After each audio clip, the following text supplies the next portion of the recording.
2023년으로 연기된 항저우 아시안게임 축구대표팀의 명단이 발표가 됐습니다. 명단 제출을 7월 15일까지 해야 되기 때문에 이제 황선홍 감독이 이미 명단은 넘겼고 7월 14일 오늘 오후 2시에 축구회관에서 명단 발표와 기자회견을 가졌는데요. 가장 많은 관심이 모인 것은 이제 파리 생제르맹으로 입단을 했고 새로운 소속팀에서 적응도 해야 되고 경기도 해야 되는 이강인 선수의 이제 합류 여부였는데 일단 이강인 선수가 명단에는 선발이 됐습니다. 당연히 뽑혀야 되는 상황이긴 했었죠. 예, 군 문제를 해결을 하려면은, 물론 뭐, 다음 올림픽도 있고 하다고 하지만은, 사실 이게 그 올림픽은 그렇게 장담하기가 힘들잖아요. 예. 예, 물론 뭐 그 다음 아시안 게임까지도 이강인 선수는 하려면은 할 수 있지만은 조금 그래도 뭐 장담을 할 수 없는 거니까. 그렇죠. 그 다음 아시안 게임은 말씀드린 대로 연도가 또 지나니까 이강인 선수가 이제 손흥민 선수의 경우처럼 나이가 거의 임박해서 해야 되잖아요. 다 예. 완전히 꽉 찬 상태로 예. 가야 되는 예. 거죠. 그럼 예. 여러 가지로 다음 커리어나 계약이나 그 많은 그 행보에 문제가 생겨요. 예, 사실 그래서 손흥민 선수도 결국은 토트넘하고 재계약을 하게 됐던 것도 이런 군 문제 관련한 것들도 있었잖아요. 그 아시안 게임에 참가하기 전에 실제로 계약을 하고 갔어요. 예, 그랬었기 때문에 거기서 이제 토트넘이 굉장히 그래도 설득을 잘했기 때문에 재계약을 하면서 지금 조금 발목을 잡힌 상태이긴 한 거죠. 예, 그런 문제를 생각하면 사실 이강인 선수도 최대한 빨리 이제 좀 해결하는 게 좋고 우리가 또 아시안 게임을 최근 2회 연속 금메달을 땄기 때문에 뭐 이번 대회 같은 경우도 뭐 다른 그 경쟁국들보다는 우리가 가장 열의가 높거든요. 그런 상태고요. 일단은 뭐 이강인 선수 그렇다면 합류가 됐는데 이게 또 파리 생제르맹의 허락 안 받았다는 얘기가 나왔어요. 어떻게 된 것인지 그리고 다른 포지션에는 어떤 선수가 소집이 됐는지 살펴보겠습니다. 일단 한 명씩 소개를 드리면요. 골키퍼는 전북현대의 김정훈, 인천 유나이티드의 민성준, 그리고 이강인 선수와 함께 20세 이하 네. 월드컵 준우승했던 강원FC의 빛광현, 이광현 선수가 뽑혔고요. 수비라인은 이제 잘 아시죠? 이제 독일 분데스리가의 베르더 브레멘과 계약을 했던 디나모 드레스덴의 박규현 선수 뽑혔고요. 그러니까 전북현대 박진섭, 울산현대의 서령우, 그리고 성남FC 이상민, 서울 이랜드 이재익, FC 서울의 이한범, 제2의 김민재를 불린 선수죠. 그리고 부산 아이파크 최준, 대구FC의 황재원. 이 명단까지 보시면 아시겠지만 이재익, 최준, 황재원 다 이강인 선수와 막역한 또 20세 이하 월드컵 멤버. 이 멤버들이 지금 주축이에요. 예. 그리고 미드필드 라인은 포항 스틸러스 고영준, 전북현대 백승호, 전북현대 송민규, 울산현대 엄원상, 파리 생제르맹의 이강인, 슈투트가르트 정우영, 광주FC 정호연, 김천상무 조영욱, KAA hen트의 홍현석, 그리고 이제 공격 라인에는 FC 안양 박재용, 부천FC의 안재준 선수인데 일단 미드필드 라인 화려하네요. 유로파가 3명이에요.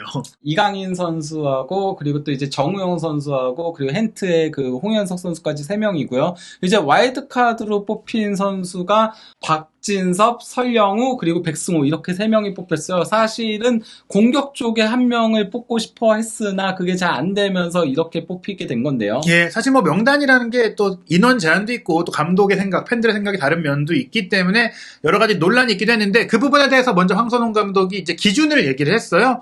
그 3가지 기준에 대해서 첫 번째는 소속팀과 K리그에서의 경쟁력. 그러니까 이제 현재 주전자원으로 뛰고 있느냐. 그런 선수가 우선시 됐고, 예. 둘째는 멀티 능력. 엔트리 안에 필드 플레이어가 19명이니까 조금 숫자가 충분하지 않으니 2개의 포지션을 할 수 있는 선수를 좀 우선시 했다. 예, 원래 그러니까 이것 때문에 조금 엔트리를 늘려야 된다는 말들이 굉장히 많긴 했었죠. 너무 그러니까 올림픽하고 아시안 게임하고 여기는 너무 더 적잖아요. 진짜 예. 그것 때문에 말들이 많았었기 때문에 심지어 경기 일정도 더 빡빡하게 쌓여지는데 예. 아시다시피 이제 중국 항저우도 여름에 굉장히 덥습니다. 네. 그러니까 선수들이 이제 매 경기 로테이션이 필요하니까 멀티 자원을 썼다. 그리고 이제 3번째는 원팀으로서 협업 능력이니까 뭐 기량도 기량인데 지금까지 여러 번 소집을 했잖아요. 선수들끼리 이제 인성적으로나 성격적으로나 분위기상으로나 잘 맞는 선수들로 이제 총 22명을 뽑았다. 이렇게 네. 얘기했고 K리그에서의 경쟁력 때문에 조금 얘기들이 나오고 있긴 하죠. 예. K1 리그가 아닌 K2 리그를 좀 많이 본 게 아니냐 이런 예. 얘기들이 좀 있긴 하죠. 왜냐하면 이제 이 첫 번째로 이제 K리그에서의 경쟁력을 얘기했는데 일부 오히려 K리그 1에서 출전 시간이 많은 선수가 좀 빠진 면이 좀 있거든요. 우선 이제 와일드카드가 보통은 이제 아시안게임에서 최대 관심사고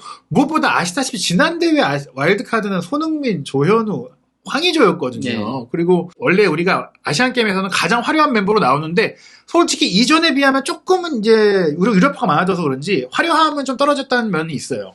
예, 거기다가 이제 와일드카드에 공격이 빠진 것도 상당히 그러니까 이례적인 일이라고 할 수 있는데요. 예. 일단 이제 백승호 선수 같은 경우 이제 상무에 입대 지원서를 넣었지만 아직 가진 않았고 예. 아시안 게임에서 이제 금메달을 따면 이제 안 가고 좀 유럽 진출을 본인은 좀 추진하고 싶어하는 상황인데 백승호 선수가 뭐 카타르 월드컵도 뛰었고 또 브라질과의 경기에 원더골도 넣었고 뭐 분명히 미드필드 라인의 경험을 좀 가세할 수 있는데 이 선수가 이제 공격적인 선수다 보니까 수비적으로 커버해줄 수 있는 선수로 전북에서 함께 뛰고 있는 박진서 선수가 좀 들어온 부분 이게 바로 이제 공격수를 못 뽑으면서 차라리 그러면 백승호 선수를 지원할 좀 수비적인 선수를 뽑은 거라고 볼 수 있겠습니다. 네, 그러면서 이제 둘의 시너지 효과를 기대할 수 있다라고 얘기를 하신 거죠. 예. 네, 그리고 또 이제 현대축구에서 풀백이 중요하기 때문에 서령우를 뽑았다. 서령우는 특히 이제 멀티 능력에 대한 얘기도 한 거죠. 예. 왼쪽과 오른쪽을 동시에 뛸 수 있기 때문에 상황에 따라서 팀에 도움이 될 것이라고 생각을 한다라고 한 겁니다. 예, 뭐 3백의 스토퍼도 가능하고 또 기본적으로 현재 우리 K리그나 한국 축구가 풀백 자원을 좀 많이 지금 배출하지 못하고 있는 부분도 네, 있어서 그렇죠. 여기에 네. 좀 와일드카드를 썼어요. 그래서 사실 그러니까 설령우는 일단 받고 간다라고 많이들 생각을 했었죠. 예. 예, 거기다가 이제 백승호까지가 2명이 뽑히고 공격수가 1명이 뽑히지 않겠냐 이런 얘기들이 매우 많았었죠. 예, 사실 네. 뭐 이전에는 이동준 선수나 이동경 선수 같은 경우도 많이 얘기가 됐는데 최근에 폼이 좀 많이 내려오고 네. 유럽 진출을 해서 가서 좀 어려움을 겪다 네. 보니까 밀려났고요. 이제 공격 쪽에 대해서 이제 사실 황선홍 감독도 대공격수 출신이고 어떤 공격수를 뽑을까 했는데 이제 결과적으로 보면은 주민규 선수를 원래 와일드카드로 뽑아보려고 했어요. 그 네. 이유가 1옵션은 원래 오현규 선수였거든요. 그렇죠. 나이도 맞고. 네. 근데 셀틱에서 안 보내줬습니다. 예, 이미 군 문제가 해결된 선수다 예. 보니까 예. 보내줄 이유가 없는 거죠. 예. 그리고 또 이 얘기인 즉슨 그러면 오영규 선수가 다음 시즌에는 지난 시즌보다는 조금 더 많은 기회를 얻게 될 가능성이 있다는 소리기도 해요. 예, 물론 이제 후루아시와 마이다가 재계약을 하면서 네. 남긴 했지만 조타가 나갔으니까. 예. 그래도 왜 그 둘이 예, 그렇죠. 너무 쉽게 재계약을 했어요. 그렇죠. 그렇기 때문에 오영규 선수는 셀틱에서 그래도 이런 상황에 더더욱 셀틱에 남아서 경쟁을 해야 돼요. 네, 그런 상태고 그렇죠. 주민규 선수는 솔직히 아시안 게임에 갈 이유가 없어요. 예. 예, 이 선수도 군 문제를 해결했고 나이도 지금 있고. 그리고 뭐 황희조 선수 같은 경우야 그때 아직도 한창 나이여서 거기서 또 잘해갖고 대표팀에 갔지만 주민규 선수는 그러기는 좀 쉽지 않다. 안타깝죠. 예. 주민규 선수는 그러니까 항상 이제 대표팀 차출 얘기 나올 때마다 이름이 거론되는 선수잖아요. 예. 근데 다 외면했어요. 예, 여태까지. 이게 선수의 실력 문제가 아니라 스타일의 문제, 전술적인 예, 그렇죠. 이유인데 아무래도. 그렇기 때문에 이 선수가 아시안 게임에 가서 혹여나 10골씩 넣고 해도 대표팀에서 부르긴 좀 쉽지가 않다. 거기다가 이제 밑에서 조규성하고 오영규하고 이런 선수들이 치고 올라오면서 이제는 더 그러니까 솔직히 말하면 한국이 진짜 최전방 공격수 없다 얘기가 나왔을 때조차도 부름을 받지 못했는데 지금은 더 그 우선순위에서 밀려나게 되는 상황이 된 거죠. 그러다 보니까 그 주민규 선수를 계속 설득을 했지만은 안 된 케이스라고 할 수 있는 예, 거죠. 사실 주민규 선수 입장에선 커리어를 위해서는 그냥 울산에서 K리그 우승 노리고 K리그 득점왕 노리고 아침 우승을 노리는 게 낫지 괜히 아시안 게임 갔다 왔다가 뭐 중국도 갔다 오니까 폼이 떨어질 수도 있고 득점 기록도 떨어지고 이거는 뭐 큰 의미가 없다 이렇게 볼 수가 있겠습니다. 그런 가운데 이제 뽑힌 선수가 박재용 선수와 안재준 선수고 또 이 과정에서 2선 공격수들이 또 많다 보니까 예. 1선과 2선을 오가는 좀 주력 선수들이 좀 빠진 면이 있어요. 사실 그러니까 이선이 지금은 가장 화려하다라고 할 수 있죠. 성인 대표팀도 마찬가지고 예. 심지어 20세 이하도 마찬가지고 어디를 보더라도 이선 공격수가 가장 많아요. 한국은 지금 왜냐면 이거는 결국은 제가 봤을 때는 박지성 선수부터 이어져 와서 손흥민까지 이어지면서 자연스럽게 축구를 잘하는 선수들은 그 선수들을 보면서 축구를 하다 보니까 측면으로 많이 갔거든요. 그렇죠. 그래서 이제 재능들이 다 측면에 간 감이 있거든요. 그러다 보니 뭐 양현준 선수도 결국 이번에 안 뽑히긴 했죠. 예, 예. 그렇고 또 천성호 선수 같은 경우도 뭐 인천에서 좋은 활약을 펼쳤음에도 밀렸는데 특히 스트라이커 포지션에는 황선우 감독의 선발 성향을 보면은 특히 박재용 선수 K리그2에서 뛰고 있지만 키도 크고 피지컬도 좋고 결국에 이제 골을 넣는 능력보다는 이선 공격수를 지원해주는 역할을 조금 더 우선해 둔 게 아니냐. 다만 근데 그런 점을 고려하더라도 천성훈 선수가 빠진 거는 좀 아쉬운 부분이긴 하죠. 왜냐면 천성훈 선수도 키가 크고 연계도 괜찮게 하고 그런 모습들을 보여주고 있거든요. 지금 인천 유나이티드에서. 네. 그러다 보니까 지금 가장 어쨌건 이번 대표팀 명단에서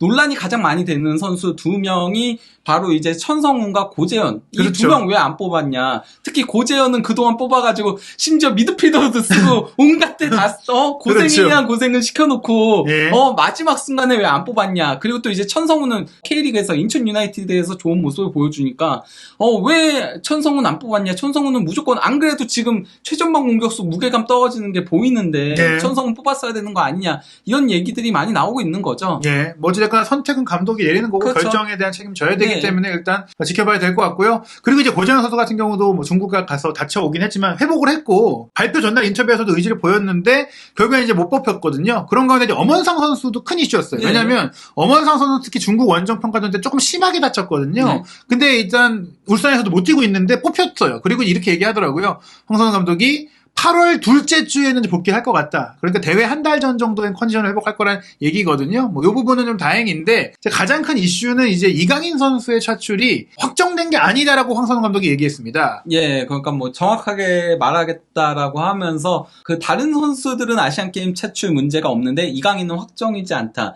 그렇기 때문에 구단과 조율이 필요하다라고 얘기를 한 겁니다. 예, 즉, 이제 홍현석 선수도 헨트가 오케이 해서 일정 다 보내주기로 한 거고 슈투트가르트에 입단한 정우영 선수도 마찬가지인데 지금 이강인 선수에 대해서는 파리랑 아직 얘기 중이고 일단 뽑아놓은 거다. 뭐 솔직히 이제 최악의 경우에는 못 올 수도 있는 거예요. 그런 가운데 활용 방안은 뭐 당연히 팀원으로 설악해줄 거고 현명한 선수고 이거는 뭐 큰 의미 있는 얘기는 아닌 것 같고 뽑은 결정적인 이유라면 역시 본인의 의지. 뭐 사실 이건 뭐 멀리 예를 들면 리오넬 메시도 베이징 올림픽에 간 게 본인이 너무 뛰고 싶어 하니까 바르셀로나에서 그냥 보내준 거거든요. 뭐 예전에 과거에 예를 들어서 이제 질베르토 실바가 아스날에서 네. 뛰었을 때 그때 와일드 카드가 갔거든요. 네. 근데 그거 벵거 감독이 가지 말라고 했는데 본인이 그냥 가버렸어요. 그렇죠. 그래서 결국 질베르토 실바 대신에 플라미니를 활용을 해봤는데 생각보다 잘해서 그냥 네. 이적시켜버린 그런 케이스도 있거든요. 예, 뭐 네이마르도 마찬가지예요. 사실 네. 나는 코파도 뛰고 올림픽도 뛰고 다 하고 싶다. 그래서 히우 올림픽 갔었고요. 네. 그러니까 선수가 너무나 원하면 솔직히 구단에서는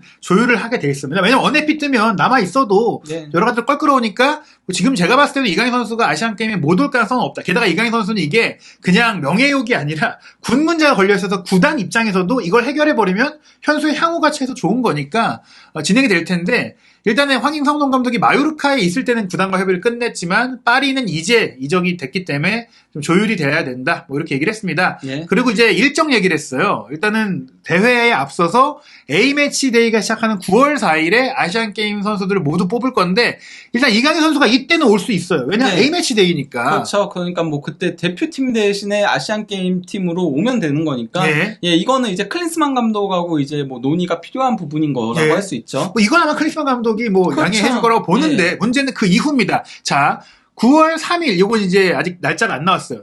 아주 늦게 잡으면은 리옹과의 경기가 있어요. 이 경기를 일단 이강인 선수가 참여를 하고 A매치 기간에 맞춰서 한국에 오게 됩니다. 그래서 아시안게임 데뷔 훈련을 하는데 아시안게임 축구 종목이 열리는 기간은 9월 19일부터 10월 8일까지. 그 얘기는 10월 A매치와는 겹치지가 않기 때문에 이후에는 파리의 허락이 필요하다. 그렇기 때문에 다시 한번 보시면 소집 기간에 그러니까 A매치 소집 기간에 훈련을 할 수 있어요. 근데 그 아시안게임의 첫 경기가 9월 19일에 열려요. 예. 근데 이때는 이미 A매치 기간이 끝나서 예. 파리가 니스와의 경기에 예정돼 있고 10월 8일에 결승전이 열리는데 이때도 스타드 렌과의 경기가 예정돼 있고 예. 문제는 이때 파리가 리그만 있는 게 아니라 챔피언스리그 그렇죠. 조별리그 1, 2차전이 열리니 예. 결국엔 로테이션을 할 수 있는 충분한 선수가 필요하다라는 겁니다. 특히 이제 그 9월 17일과 9월 24일 리그 경기 사이에는 챔피언스 리그 조별리그 첫 번째 경기가 있는데 일단 뭐 니스, 마르세유 다 나름 프랑스 리그에선 강팀들이잖아요. 특히 예. 마르세유하고는 라이벌리가 굉장히 강하거든요. 예. 차라리 뭐 클레르몽하고 이제 뭐 스타드 렌과의 그 사이 때는 물론 뭐 스타드레는 강팀이어도 클레르몽은 좀 쉬운 팀이니까 이때는 차라리 조금 여유 있게 보내줄 수 있더라도 저 때는 조금 보내주기가 부담스러울 수밖에 없는 거죠. 네. 거기다 챔피언스리그 조별리그 첫 경기도 매우 중요한 거니까 세 경기가 그렇죠. 연달아서 빅매치가 잡히는 거예요. 저 때가 파리 생제맹이. 그렇기 때문에 저희가 생각했을 때 빨리 보내줘야 10월 초일 것이다. 10월 1일일 것이다. 최소한 9월 이제 19일 내지 20일에 있을 챔스 조별리그 1차전까지는 이강인 선수를 보내주기 어려울 것이다. 이걸 저희가 달력으로 살펴보면 피파 A매치 데이가 말씀드린 9월 4일부터 12, 13일 정도까지 열리는데 이때 우리 대표팀은 유럽 원정을 가요. 네. 그러니까 뭐 이때 아마 클린스만 호는 이강인 선수를 아시안게임 팀에 보내줄 것이다. 그래서 훈련을 이제 하다가 첫 경기를 앞두고 이강인 선수는 파리로 돌아와야 돼요. 이 부분은 황선우 감독도 훈련하다가 가야 될 수 있다. 이렇게 얘기를 했어요. 왜냐? 조별리그는 솔직히 우리가 이강인 선수가 없어도 치를 수 네. 있잖아요. 뒤에 일정이 중요하다. 저는 그러니까 아마도 가장 빨리 보내준다면은 24일까지 이제 경기를 치르고 보내주는 방식이 되지 않을까, 예. 마르세유전까지. 예, 뭐 그렇게 보고 있습니다. 클레르몽전 같은 경우에 원정이기도 하고 또 다른 선수로 대체할 수 있으니까 가장 빨리 보내준다면 이제 마르세유전을 맞추고 보내주는 것, 아니면 뭐 클레르몽전까지 뛰고 보내준다든지 뭐 이럴 것 같은데, 근데 다만 이제 클레르몽전까지 뛰고 오게 될 경우에는 이제 챔스 조별리그 2차전을 거르게 되는데, 어찌됐거나 이제 토너먼트가 될 것이다. 조별리그는 사실상 좀 못 뛴다라고 봐야 될 것 같아요. 근데 엄밀히 따지면은 적응기까지도 생각을 해야 되잖아요. 그러니까 예. 넘어와서 여독을 푸는 것도 필요하고, 그러다 보니까 저는 거의 뭐 그냥 클레르몽전 이전에 보내주는 게 가장 이상적인 형태가 아닐까 싶어요. 어쨌건 그 황선홍호에서도 8강부터 뛰는 거 형태로 이제 예. 조율을 조금 해보겠죠. 왜냐면은 조별리그가 이강인 선수 없이도 돌파를 해야 되는 거고, 무조건 예. 한국 대표팀이라면은 실제로 뭐 그 손흥민 선수도 런던 올림픽 때 그 원래는 차출을 하려고 했었잖아요. 근데 레버쿠젠 쪽에서 8강부터 보내준다. 이러니까 그러면은 우리 필요 없다. 우리는 원팀으로 가겠다. 그러면서 그렇게 갔던 케이스인 건데, 그때 손흥민 선수의 그 올림픽 팀에서의 비중과 지금 이강인 선수의 아시안 게임에서의 비중은 다르거든요. 예. 그리고 뭐 사실 지난 자카르타 팔렘방 아시안 게임 때도 손흥민 선수가 이제 중도에 합류를 했었고, 그렇죠. 예. 심지어 아시안컵도 중도에 조금 합류를 했었기 때문에 이번 케이스도 이강인 선수가 중도에 온다고 해서 황선홍 감독이 그럼 우리는 안 뽑아, 뭐 이럴 상황은 아닐 것이다. 예, 근데 어쨌건 그 이강인 선수 입장에서도 구단을 무조건 뭐 구단이 안 보내준다라고 했을 때 본인이 무조건 가겠다, 이거는 또 안 되죠. 그렇죠. 또 나왔는데. 예, 그러니까요. 거기다가 안 그래도 경쟁이 치열한 파리생제맹이거든요. 그러니까 예. 마요르카는 이강인이 해달라는 대로 해줄 수밖에 없었어요. 모든 그렇죠. 거를. 왜냐면 이강인한테 의존을 하는 팀이니까. 예. 물론 뭐 마요르카도 8강부터 가주면 좋겠다 뭐 이렇게 얘기는 했겠죠. 예. 왜냐면 이강인이 없으면 팀이 안 굴러가니까. 네. 하지만 그럼에도 이강인이 가겠다 하면 갔다 와도 입지가 바뀌진 않는데, 파리는 또 다른 팀이거든요. 예, 그렇기 때문에 사실 뭐 가장 늦게 올 경우에 솔직히 이제 조별리그 2차전까지 치르고 오는 건데, 그럴 경우에 솔직히 이동하고 뭐 하고 하면은 결승전밖에 못 돼요. 그렇죠. 이거는 좀 참가하는 의미가 없어서 예. 클레르몽전을 거르고 이제 실제로는 파리에서 총 3경기를 빠지고 아시안 게임에 참가하는 건데, 요 정도는 뭐 사실 부상당해도 빠질 수 있는 거니까. 예. 그리고 뭐 파리가 선수단이 뭐 예. 풍족한 팀이니까 예. 그 정도는 해줄 수 있지 않나 싶습니다. 예. 그리고 사실 파리 입장에서도 이강인 선수가 일찌감치 그냥 군 면제하는 게 낫거든요. 그렇죠. 예. 그래서 사실 현재 일정을 보면 먼저 함께 훈련을 하다가 조별리그 때는 파리에 가서 경기를 이제 치르고 8강부터 온다. 요렇게 조율이 되지 않을까. 이강인 선수 입장에서는 진짜 아시아까지 왔다 갔다 해야 되니까. 그쵸, 피곤하죠. 그것도 그나마 뭐 자카르타 팔렘방은 그래도 조금은 더 가까운 인도네시아인데, 지금은 조금 더 먼 중국이니까 좀 이래저래 힘든 시즌이 되지 않을까 싶은 생각은 듭니다. 일단 황선홍 감독 전적으로 선수들을 믿고 있다. 책임은 감독이 지는 것이다. 그리고 이제 결과, 목표도 목표인데 신명나는 축구를 하겠다. 즉 이제 공격 축구, 재밌는 축구로 이제 금메달을 따겠다라고 이제 이야기를 했는데요. 근데 이제 저도 개인적으로 94 월드컵도 봤었고, 황선홍 감독을 선수실에 너무나 좋아했었는데 많은 비판에 좀 시달렸고, 결국엔 또 극복을 하고 대선수로 2002 월드컵을 마무리했는데, 그렇죠. 지금 감독으로서 뭐 최근 중국 원정평가전에서도 그렇고, 지난해 한일전 패배도 그렇고 많이 좀 위기에 몰려 있었단 말이에요. 그렇죠. 특히 한일전이 얘기가 굉장히 많았었죠. 그러니까 일단 일본 선수들이 나이가 더 어린 선수들로 나오기도 했었고요. 그냥 올림픽 멤버, 그러니까 2년 뒤에 있을 올림픽에 데뷔한 멤버들로 나와서 한국 선수들보다 거의 만 2살 정도 더 어린 선수들로 나왔는데도 완패를 했었잖아요. 경기 내용적에 3대0으로 졌죠. 거기다가 이제 고재현 선수를 미드필더로 쓰는 조금 파격적인 전술을 구사를 해가지고 많은 비판의 도마 위에 오르내렸었는데, 예전에 포항 시절에는 그래도 나름 좋은 그런 모습들을 보여줬었거든요. 물론 뭐 그게 혹자들은 파리아스 감독의 그거를 그냥 물려받은 거 아니냐 이런 얘기들도 있긴 했지만은, 그럼에도 그때 포항이 막 지원을 해주지 않았음에도 국내 선수들로 상당히 그죠, 황선대원군. 그래서 그랬었는데, 그러고 나서의 커리어가 지금은 조금씩 꺾이고 있는 느낌이어서 좀 안타깝긴 하죠. 그래서 이번 대회는 분명히 금메달이 아니면 실패입니다. 그렇기 때문에 그 어느 때보다 부담감이 클 것이고, 또 사실 선수단의 무게감도 이강인 선수가 빠질 경우에는 크게 떨어지기 때문에 그 이강인 선수의 합류, 그리고 황선홍의 경기력, 모든 것들이 꽤 조금 이제 민감하게 다가올 것 같아요. 과연 황선홍 감독 이 위기를 좀 타게 하면서 3연속 금메달, 그리고 이강인 선수도 파리가 어떻게 보면 힘들게 보내준 만큼 뭐 아직 뭐 확정은 안 됐지만 네. 금메달이라는 결실을 또 못 얻게 될 경우엔 이게 모두가 루즈가 돼요. 그렇죠. 그러면 파장이 상당히 커지죠. 왜냐면 이강인 선수도 어쨌건 간에 초반에 경쟁이 굉장히 치열할 건데 그때 빠지게 되면은 솔직히 말하면은 시즌 전체 경쟁에 있어서의 조금 불리한 점을 가져가게 될 수밖에 없는 거거든요. 예. 이런 점들을 고려하면은 금메달 꼭 따야 하긴 합니다. 예, 이번에. 이렇게까지 왔는데 만약에 뭐 8강, 4강에 떨어진다? 이렇게 될 경우에 정말 모두가 힘들어지고 지금 뭐 한국 축구 전체가 흔들리게 됩니다. 네. 거기다가 뭐 심지어 정우영 선수는 옵션까지 붙여가지고 왔는데 군대와 관련한 예, 뭐 내년 파리 올림픽이 있지만 그 파리 올림픽에서 메달은 더 어렵거든요. 그러니까 올림픽 같은 경우는 남미 팀들은 항상 최선을 다하잖아요. 예. 최정예로 남미 팀들은 그렇게 나오는 데다가 이번에는 프랑스 파리에서 있기 때문에 프랑스도 음바페까지 데려오려고 한다라는 얘기들이 있거든요. 예. 원래 유럽 팀들은 예. 올림픽 신경 안 쓰는데 프랑스가 하나가 더 끼어들게 되는 거예요. 예. 이렇게 되면 경쟁은 더 치열해질 수밖에 없는 거거든요. 예, 이번 아시안 게임 꼭 금메달을 따야 하는데요. 과연 우리가 아시안 게임 금메달 또 한 번 딸 수 있을지 한준 TV에서 한국 대표팀 소식도 확인하시기 바랍니다.